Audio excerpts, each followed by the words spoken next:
For the last 4 weeks, I've been absolutely melting in my car because there's no AC. There hasn't been since I bought it, and we really need to get that sorted. It has been well in the 20 degrees for the past, say, 2 or 3 weeks, and it's just unbearable. Driving down the motorway with all the windows down, the turbulence is just ridiculous. That's why I picked up this brand new AC condenser. I haven't fit one before. Apparently it's not too bad. Getting that in was a disaster. I had the car in, got the AC tested, found that the condenser was the culprit, and so the gas is no longer in it. The place I brought it did a nitrogen test and was able to sniff out the leaks coming out of the condenser. So today I am going to strip down the BMW's front end and hopefully get that out without too much issue. There's definitely been a few stone chips in the condenser, and that's what's caused all our refrigerant to leak out. So apparently these cars take 550 grams of R134A, at least my model does, and there was less than 20 grams in mine. So now that it's degassed, ready to strip, I'm going to get it up on the lift, take the wheels off, get the bumper off, and hopefully make a plan on getting this AC condenser sorted. And during the week I'll get new gas put in, and I might finally have cool air on my drives home from work. Let's get after it. Okay, so I started by pulling out these 8mm bolts here, small screws, and then these little push rivets, kind of clips there. And there's two, can't really see that, but there's two 8mm bolts up there. The same on this side. Got all these 8mm out, 1, 2, 3, just to give a little play here. And these little push rivets, these ones. So the bit pushes inside that pushes inside there, and it expands. Then I took the two bolts out of there. Again, you can't really see, it's very dark, but there's two bolts there holding this bit on. So now we go under and take the bits off under here, and then we can focus on everything in the top level. Right, so it looks like the splitter is going to cost us a bit of hassle. Good thing I'm actually missing a good section over here. I don't know if you can see that or not, but from all the speed bumps around Ireland, at least it's real carbon. Otherwise it would have destroyed itself a long time ago. So I might have to get a spanner on these 8mm bolts in here to get the bumper off. I should be able to get the gun on some of them, but it's going to be slow. So I suppose we'll just do it. Okay, so this is doing the job, thank God. It's just very slow. And the access is not great, but we move. I think there's only the 4 here that we can't really get, and should be good after that. Bit finicky, but we definitely have some movement. I think I'm going to unplug the fog lights here now, so I don't need to do that when I get the bumper off, and then we'll drop the car down, take off the lining, and take out the Torx and pull the front bumper off. Okay, you see here we have this rubber that can go. Take this off and store it nice and safely over there. T25 and T30, that's what you need. Onto the T30s, get these out and worry about whether there's anything else holding it on. I think the brackets at the side are after coming loose already, so that's a good sign. So we're getting there.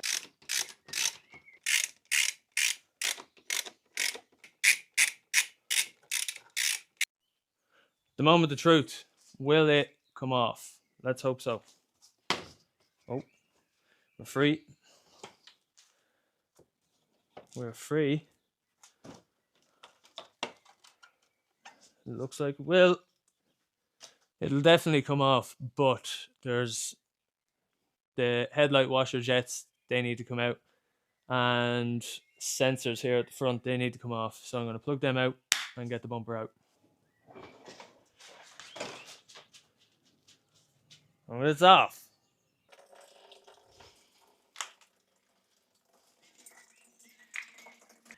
airbox has to come out. Looks like this cover needs to come off. First time for everything and all that stuff. So hopefully taking this off will create a bit more space, and I'll be able to get down to where the aircon pipes go into the new compressor.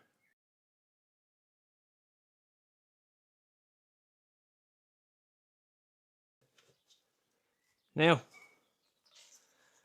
one airbox out. Okay, so the last bit of the cowling is about to come off. Just need to get a good twist on this.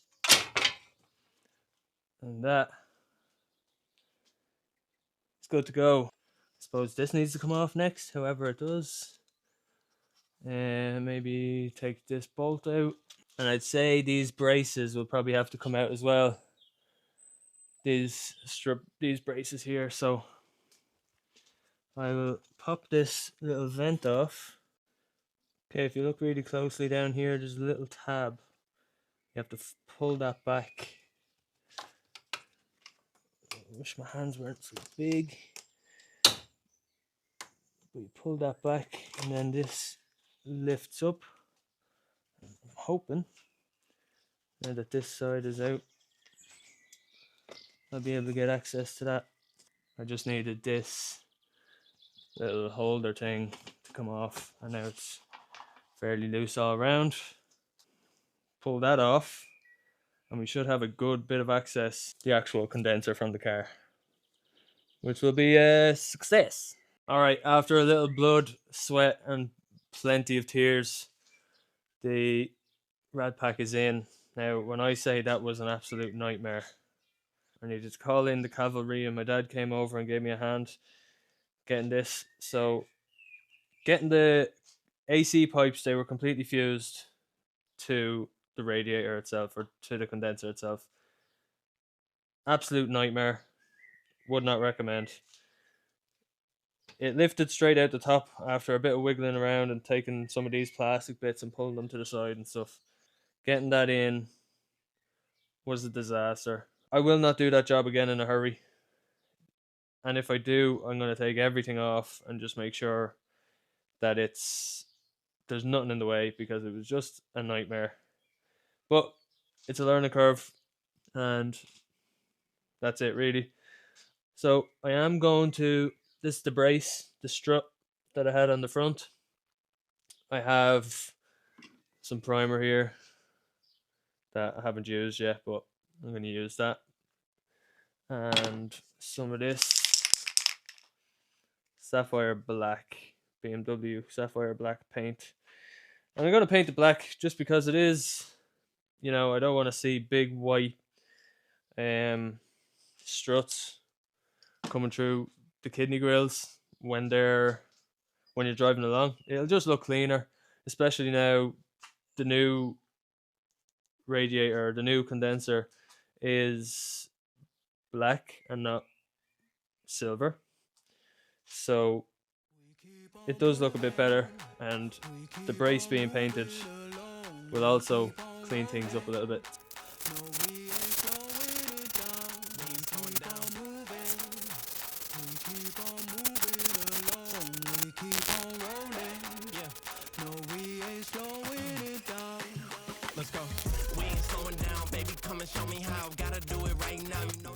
You would have seen there, I didn't get all of the old paint off because most of it's not going to be seen. It's only really the main sections of the strut brace that are going to be seen. It's only going to be here, which was fully depainted, and here, that was all sanded. The rest, I don't mind if this cracks, or if this cracks, or peels, or if this cracks or peels. It's all going to be under cover anyway.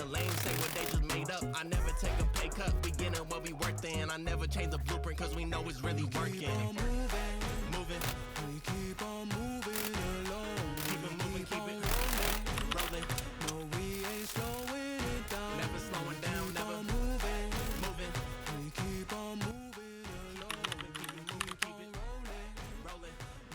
Okay, so everything's dry. Paint has set. It's ready to go back on. And hopefully the air condenser is sitting in the right spot. Because, yeah, I don't want everything to go back together and then something not line up. So we'll see how we get on. And yeah, let's get into it.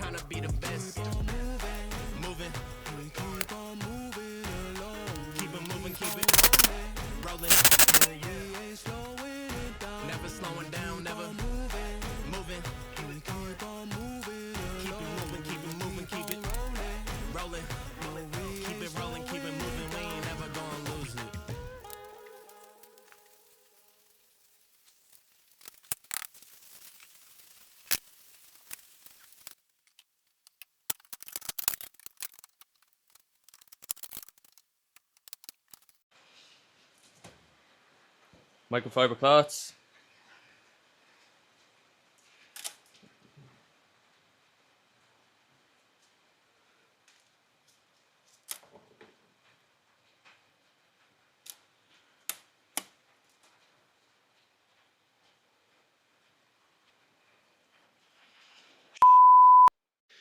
Okay, so you might have seen in the last clip that I went to wipe a bit of oil off of my intake breather pipe and it cracked into 4 pieces.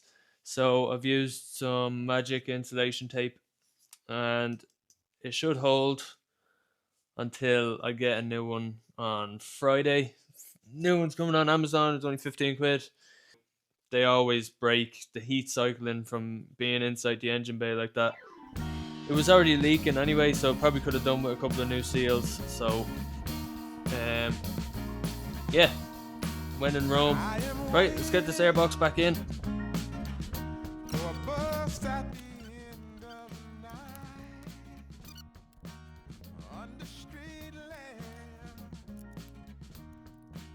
I think it might be a good time to check if the bonnet latches.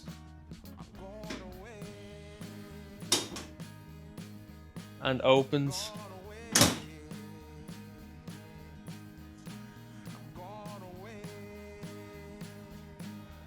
Latches no problem. Make sure that it still opens.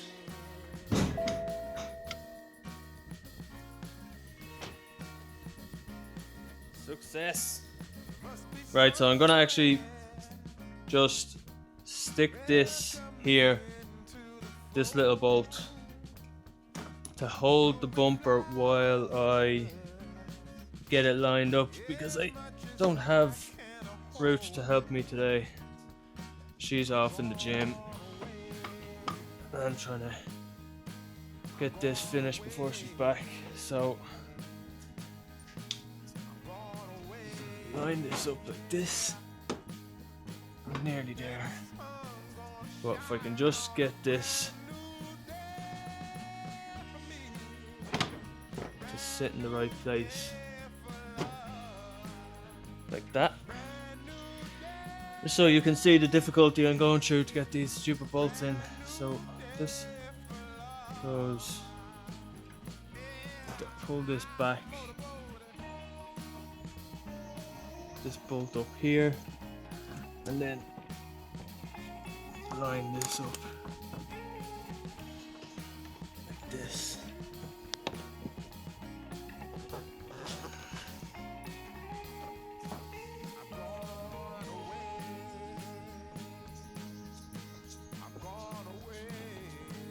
Looks like we're in.